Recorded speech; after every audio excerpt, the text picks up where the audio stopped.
Oi, pessoal, boa noite. E aí, tudo bem com vocês?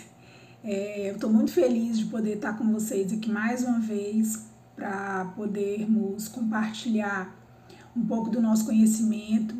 E eu fico muito satisfeita em poder voltar e queria muito que esse encontro ele fosse presencial, mas a gente sabe aí, ainda por conta de questões relacionadas à saúde pública, as nossas aulas elas devem continuar online. Então nós estamos aqui, eu estarei à disposição de vocês em mais uma matéria e qualquer coisa que precisarem de mim, estarei à disposição. Nessa matéria nós vamos falar um pouco da assistência de enfermagem em materno-infantil. É um tema que, modéstia à parte, eu gosto muito. É uma matéria que vem falar um pouco da mulher, desde a sua parte reprodutiva até realmente lá, né, o pós-parto. Uma coisa que me encanta muito. Espero que vocês possam aproveitar, absorver o máximo, tá bom? E qualquer coisa nós estamos aqui à disposição. Como eu falei, a nossa matéria é materno-infantil. E para começarmos a falar, é interessante que a gente retome um pouquinho lá na anatomia feminina.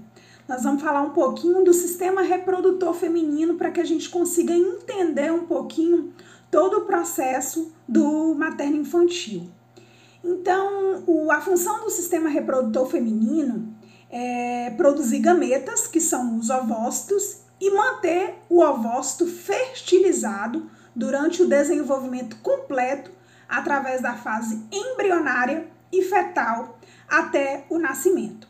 Então, esse é a principal função do sistema reprodutor feminino, é a produção de ovócitos que posteriormente vão dar origem aí aos bebês e aos filhos e filhas que é pertinente à mulher. Nós temos aqui a imagem de uma figura, na verdade, mostrando todo o sistema reprodutor feminino, que é composto por tubas uterinas, ovário, pelo útero, pelo colo do útero, pela bexiga, pela uretra, pelo reto, pela vagina e pelo ânus. Então, a gente está compondo todo o sistema reprodutor feminino. A gente sabe que o sistema reprodutor feminino ele é composto pela parte externa e pela parte interna. Possivelmente vocês já viram isso na aula de anatomia. Então, assim, externamente, o sistema reprodutor feminino é composto por vulva. A vulva, ela contém o monte pubiano, os lábios, que podem ser grandes e pequenos lábios, o clitóris, o vestíbulo, o períneo. E aí também nós temos as mamas, mas é importante lembrar que a mama, ela não é diretamente um componente do sistema reprodutor feminino. Ela funciona como um órgão acessório, porque a gente sabe lá na frente que depois que a mulher engravida, ela vai fazer a utilização das mamas para garantir o aleitamento materno dos filhos. Então, por isso que a gente insere a mama também como órgão reprodutor externo, porém a gente considera como acessório, tá bom? Então, nós temos uma foto aí mostrando bem detalhadamente cada parte, né, da genitália externa, da vulva externa. Então, assim, temos os grandes e os pequenos lábios, a região do monte pubiano é a região que contém pelos, normalmente essa parte superior da vulva que contém pelos. Temos o períneo, aí temos o vestíbulo, temos o clitóris da mulher. Então, assim, é importante que o profissional de enfermagem ele conheça toda a estrutura, tanto externa quanto interna da mulher. Por quê? Por exemplo, na hora da passagem da sonda, por exemplo, a gente tem que identificar qual é o canal adequado para poder fazer a passagem da sonda. Porque a sonda vesical de demora ou de alívio, por exemplo, que é aquela que a gente retém a urina da bexiga, ela é introduzida em um canal. Então, Juliana, será que eu vou colocar em qual? É a uretra ou a bexiga, ou a vagina. E a gente sabe que tem 2 orifícios, um é a uretra e outro é o canal vaginal. Então, assim, a urina sai pela uretra, o sangue menstrual, por exemplo, sai pela vagina. Então, são 2 canais com 2 estruturas, componentes diferentes. Então, é importante que todos nós saibamos. Além dos órgãos externos, nós temos também o órgão reprodutor feminino interno. Então, o que a mulher tem internamente? Então, nós temos a vagina, o colo do útero, o útero, as tubas uterinas e o ovário. Então, por exemplo, a mulher, quando ela vai fazer a coleta do preventivo, do Papa Nicolau, por exemplo, a gente introduz um espéculo dentro da vagina da mulher, faz uma abertura dessa vagina e vai localizar o colo do útero, que é no colo do útero que a gente faz a coleta do material, da ectocervice interno e externo. Então, assim, a gente pega uma escovia, introduz dentro do colo do útero para fazer a coleta do material e pega uma espátula e faz uma coleta do material da parte externa. Então, é importante a gente localizar cadê o colo do útero, como é que é o colo do útero da mulher.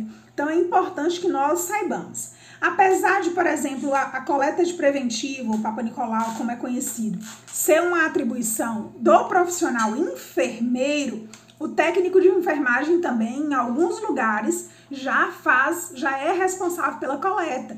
E é importante que se saiba, até mesmo para poder esclarecer, tirar algumas dúvidas, é importante que todo profissional de enfermagem ele saiba como é que funciona o serviço. E além do útero, do colo uterino, nós temos as tubas uterinas e temos o ovário, que é o local onde é que fica a nossa reserva, né? A nossa reserva ovariana, reserva de óvulos, né? Então, aí nós temos a distinção, acredito que vocês já estudaram isso em anatomia, do aparelho reprodutor feminino interno e externamente. Nós vamos falar um pouquinho agora, que seria muito importante, do processo do ciclo menstrual. Então, a gente sabe que a mulher, ela se torna fértil depois do primeiro ciclo menstrual, que a gente fala, né? A primeira menarca, a primeira menstruação. Então, a partir desse momento, a mulher ela se torna fértil, podendo, então, gerar filhos, podendo, então, engravidar. A mulher está naquela fase de transformação e aí, a partir daí, a mulher ela já se torna fértil. Então, vamos falar um pouquinho sobre o ciclo menstrual. É um processo cíclico decorrente da secreção alternada de 4 principais hormônios.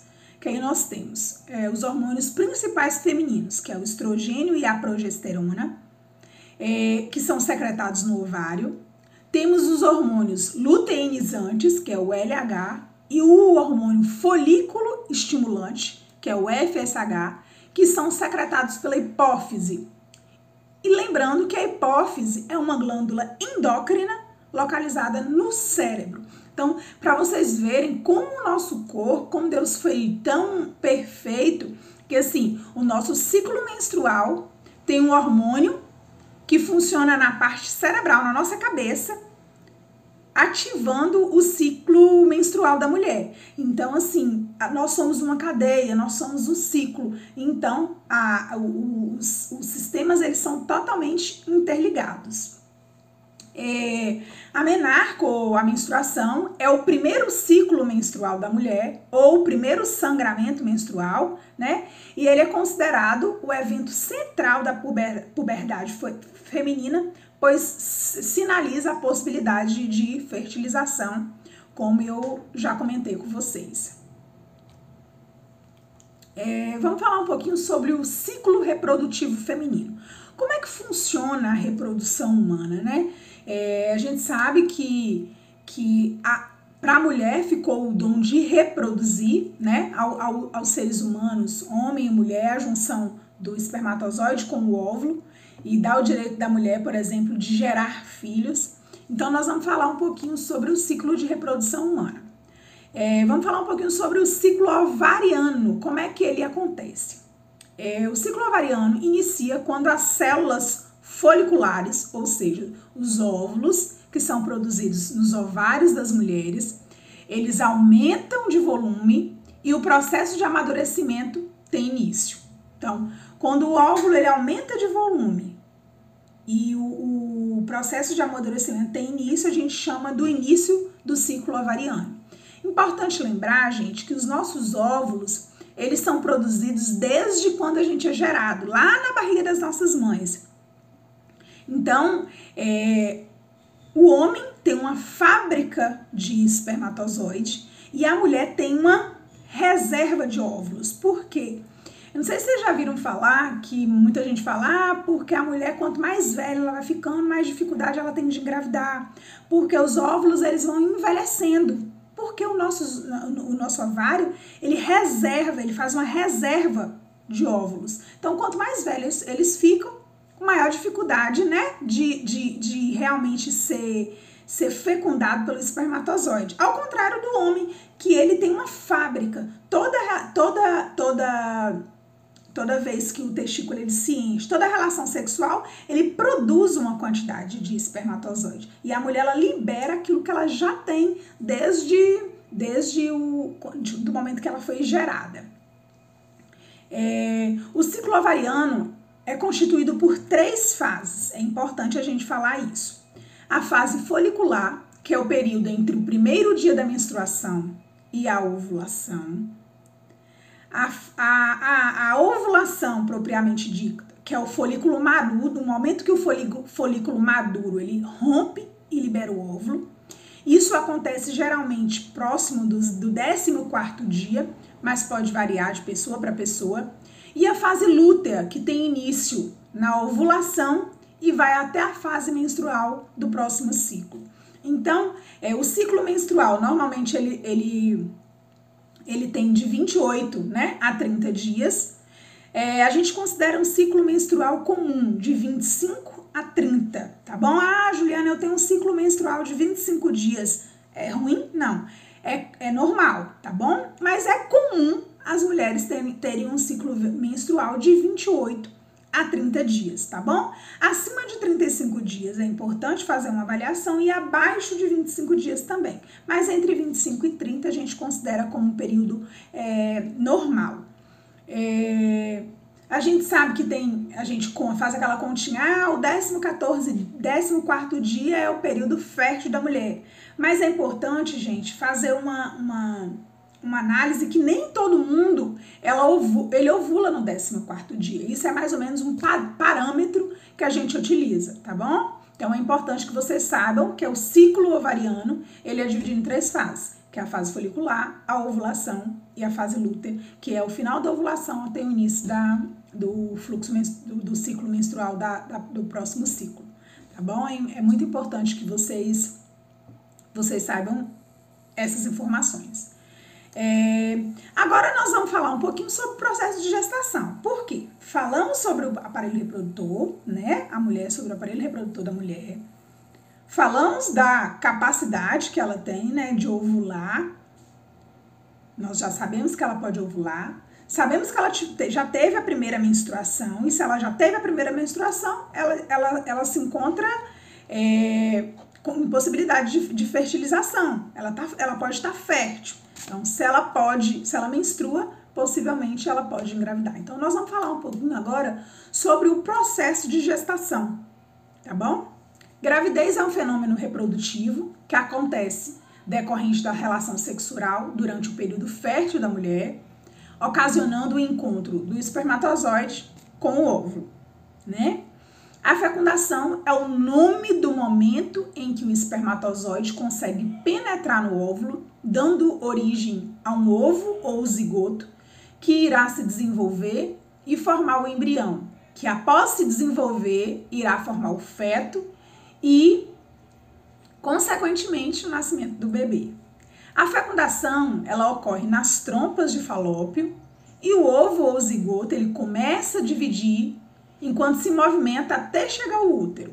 Ao chegar ao útero, ele se implanta no endométrio uterino e aí, oficialmente, ocorre a nidação, que é a fixação desse óvulo na cavidade uterina. Isso acontece cerca de 6 ou 7 dias após a fecundação.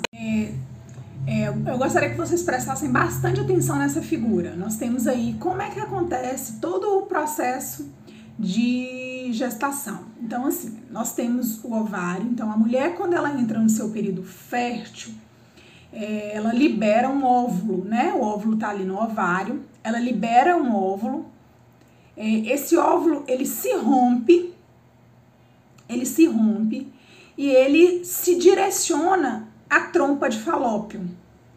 Quando ele se direciona à trompa de Falópio, você teve uma relação sexual nesse período fértil, o espermatozoide, ele consegue, né, subir e fazer o percurso até chegar à trompa de Falópio. Então, quando o óvulo ele é liberado do ovário e vai para a trompa de Falópio, ali ele se junta com o espermatozoide, ele é fecundado. Então, ele vai se dividindo a partir daí. Então, acontece a fecundação. A partir da fecundação, ele vai se dividindo, um ovo ou zigoto, e aí vai se dividindo. Primeiro estágio, segundo estágio, terceiro estágio, até fazer toda a divisão celular, né, para formar o bebê e se implantar no útero. Então, quando ele se implanta no útero, 6 ou 7 dias depois acontece o processo de nidação. É como se ele escavasse um pedacinho do útero para ele colar, para ele aderir. Então, assim, ele escava o processo de gestação, ele é tão sobrenatural, assim, uma coisa tão sensacional, que o óvulo, ele sabe que se ele ficar ali e se ele não escavar, ele vai escorrer, né? Ele vai pelo canal vaginal até sair. Então, eles escavam um pequeno pedaço, desculpa, dentro da cavidade uterina, e ali ele fixa, é onde vai acontecer todo o período de desenvolvimento embrionário. Então, é dessa forma que acontece todo o processo de gestação. A mulher descobriu que ela está grávida. Então, passado aí 6, 7 dias, acontece o período de nidação. A mulher espera a próxima menstruação, vê que não desceu. Normalmente se coleta um exame, né? Para poder ver se está grávida ou se não está grávida. Tem outras formas, às vezes a mulher começa a apresentar um enjoo, né? Tem algumas sensações, sintomas comuns da gestação que são caracterizados. Às vezes, quando não se fez o exame, não apresentou nenhum sintoma, quando ele está mais elevado, né, mais adiante, o bebê ele começa a se movimentar. Então, é uma outra característica que você pode conseguir identificar que você está grávida. Algumas mudanças, como o aumento da mama, sai o colostro, que é o leite pelo bico do peito, né? Então, o corpo ele apresenta transformações quando a mulher engravida. Então, descobriu que está grávida, qual é o próximo passo? É iniciar o processo de pré-natal. Então, eu descobri que estou grávida, vou começar o pré-natal. O pré-natal, gente, é um fator muito importante no processo de gestação, tá bom? E cabe a todos nós, profissionais de enfermagem, estarmos envolvidos e orientar sempre da importância de se fazer um pré-natal o mais precoce possível. Porque quanto mais precoce a mulher inicia o pré-natal, menor são as chances dela desenvolver qualquer intercorrência gestacional. A gente consegue fazer a captação dessa mulher logo no início e consegue tratar caso apresente algum sinal e sintoma que possa prejudicar a evolução dessa gestação. Então, é importante que a gente faça essa captação precocemente. O ideal é que ela aconteça antes da 12ª semana, tá bom? Então, o pré-natal consiste no ato de acolher a mulher desde o início da gravidez, assegurando ao final da gestação o nascimento de uma criança saudável e a garantia do bem-estar materno e neonatal. Então, essa é a função do pré-natal. É importante falar para vocês que o pré-natal é uma atividade de responsabilidade do profissional enfermeiro. Só que quando nós estamos em uma unidade trabalhando, nós somos uma equipe. Então, todos nós somos responsáveis, por exemplo, por essa gestante. É o técnico de enfermagem, por exemplo, ele que faz a triagem dessa gestante, é ele que pesa, é ele que verifica a pressão, né? É ele que verifica os primeiros sinais e sintomas. Então, se você está atento à captação dessa gestante, ao sinal e sintoma dessa gestante, você consegue fazer uma abordagem e direcionar, por exemplo, ao profissional médico ou ao profissional de enfermeiro para poder, né, dar uma garantia de uma assistência mais imediata quando necessário. Por exemplo, você pega uma gestante que está com uma pressão alterada ou uma pressão alta, você vê que aquilo ali não é uma situação normal. Então, você tem que ter capacidade, né, para poder identificar aquilo como um risco e já sinalizar para o enfermeiro, sinalizar para o médico. Ah, você observou que a gestante está ganhando muito peso durante a gestação, ou tem alguma coisa de, né, o que será que está acontecendo? Sempre sinalizar, sempre classificar. A importância do técnico de enfermagem também junto ao pré-natal, na hora da vacinação. Eu até comento sempre que a gente quase não observa técnico de enfermagem sendo direcionado para a sala de vacina. Ah, eu não gosto. Mas assim, a sala de vacina é um setor de grande importância. E a gente quase não observa o técnico com esse manejo, né? Não tem interesse, na verdade. Então, é na sala de vacina que se faz as vacinas no período gestacional, que a gente tem algumas vacinas que são específicas da gestação. Então, é o técnico de enfermagem que faz, né, que administra, que apraz essa vacina. Então, nós trabalhamos realmente em conjunto. O objetivo do pré-natal, ele consiste na prevenção, no diagnóstico precoce e na prevenção da saúde e identificação de situações de alto risco. Então, esse é o principal fator que nos motiva a realizar um pré-natal. Hoje, nas unidades básicas de saúde, o pré-natal que a gente realiza é o pré-natal de baixo risco. Aquelas mulheres que não têm nenhuma comorbidade, nenhum problema de saúde.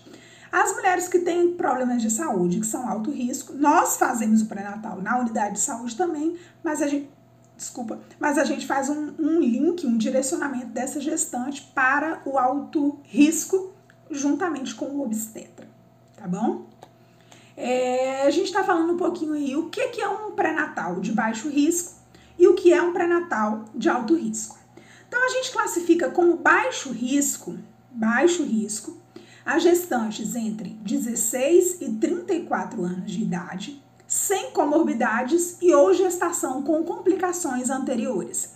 Então, é uma mulher que está entre 16 e 34 anos, não tem nenhum problema de saúde, não teve nenhuma complicação na gestação anterior, a gente classifica como baixo risco, realiza esse pré-natal dentro da unidade básica de saúde, tá bom? O que é uma gestante de alto risco, Juliana? Gestantes de alto risco são as gestantes menores de 35 anos, ou menores de 15 anos, ou maiores de 35 anos, a gente considera pelo fator idade, classifica como risco. As multíparas, que são as mulheres que já pariram muitas vezes. Aborto de repetição, as mulheres que tiveram uma sequência de aborto. A mulher que é hipertensa, a mulher que é diabética, que tem comorbidades severas, como, por exemplo, são cardiopatas, tem problema nos rins, no fígado, tem problemas endócrinos, nas funções endócrinas, tem paciente que tem tuberculose, por exemplo, que tem hanseníase, que é dependente químico, faz uso de álcool, drogas, pacientes que têm um crescimento intrauterino restrito, bebê, eles têm uma restrição do crescimento intrauterino, a gente classifica também como alto risco. E gestação anterior menores de 2 anos, sem contar que as gestações gemelares também a gente classifica como alto risco. Então, gente, o processo de pré-natal, ele é uma constante, tá bom? E a gente tem que fazer a classificação. É uma gestante de alto risco ou uma gestante de baixo risco? Eu consigo acompanhar essa gestante sem precisar direcionar ela para o alto risco? Tá tudo tranquilo. Se tiver tudo tranquilo, sem nenhuma intercorrência, a gente pode manter o pré-natal de baixo risco. Apresentou qualquer uma dessas intercorrências que eu acabei de citar para vocês, é uma gestante que a gente classifica como alto risco. Assistência de enfermagem ao pré-natal de baixo risco. Como é que ela acontece? Então, a gestação normal, ela tem duração de 280 dias, ou 9 meses, ou 40 semanas. Podendo variar, podendo chegar, gente, até 42 semanas. Então, é importante que vocês saibam disso, tá bom? Até mesmo para a equipe de enfermagem que trabalha na unidade básica de saúde, que tem interesse, e para aquelas que vão trabalhar no hospital, porque quando você chega, você admite uma paciente, que você recebe uma paciente, você tem que saber quantas semanas que essa gestante tem, qual a data provável do parto dessa gestante, será que essa gestante consegue esperar mais um tempo? Entendeu? É importante que a gente faça isso, é importante que a gente faça essa análise. Ninguém vai invadir o espaço de ninguém, mas todos nós temos que ter, né, o olhar voltado para aquela paciente, para o quadro clínico que aquela paciente se encontra no momento. Então, a gente classifica 280 dias, 9 meses ou até 42 semanas, tá bom? Esse é o período que a gente considera como o desenvolvimento total embrionário, tá bom? Ele pode ser dividido em 3 trimestres. Primeiro trimestre, que vai até a 28ª semana. O segundo trimestre, que vai da 28ª até a 36ª. E o terceiro trimestre,